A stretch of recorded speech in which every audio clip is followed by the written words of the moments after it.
का हो गई मितान एकदम ससुराल में छे का। अरे का बताओ मितान 15 दिन हो गए पूरी अलिका हंसत तेल बोलत देगा का स्वाद मितान कहे दिन के मना ले तुम है। अरे मैं का निकल मितान संजय टोंडरे मेरे मंथिया सबके कहना माने थे पूरी हंसत नहीं करत सबके कहने माने है गए हमें पेटी मास्टर का कहे जानता का कहे मितान जब कोनो विसाज थे अगरबत्ती जलावे काबर बड़े बड़े देवी देवता मानते थे सारे जोड़ी मितान माहिज गया ऐसे कहा हो लेकिन हो मितान अब तक कहा था अगरबत्ती जला हुआ जलाल मितान जला लेगा चल रे भाई सरो सहदूब रे नारियल ला छोड़ दे कम से कम और रंजीतो होगा थाले संग मगा लेकिन हो मितान सब हो जाएगा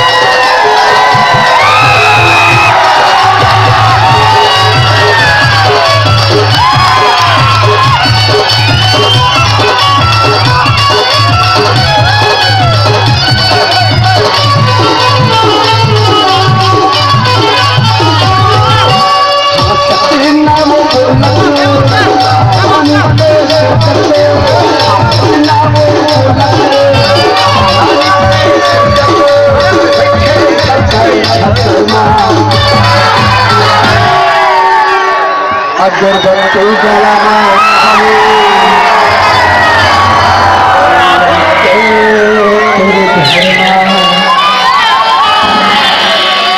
अगरबत्ती जलाना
अगरबत्ती जलाना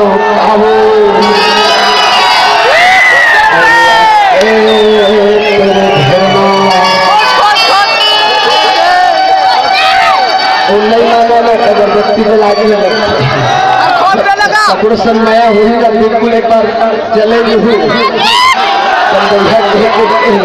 सही बात अगर पकड़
जलाओ काबू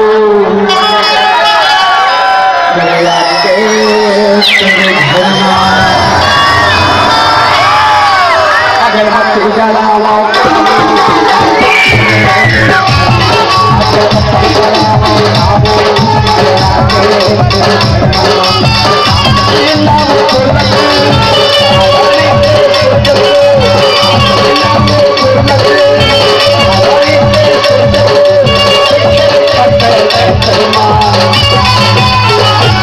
अगरबत्ती जलाओ काबू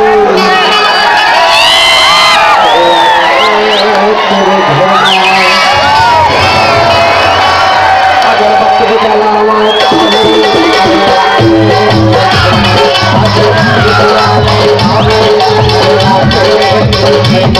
अगरबत्ती जलाओ काबू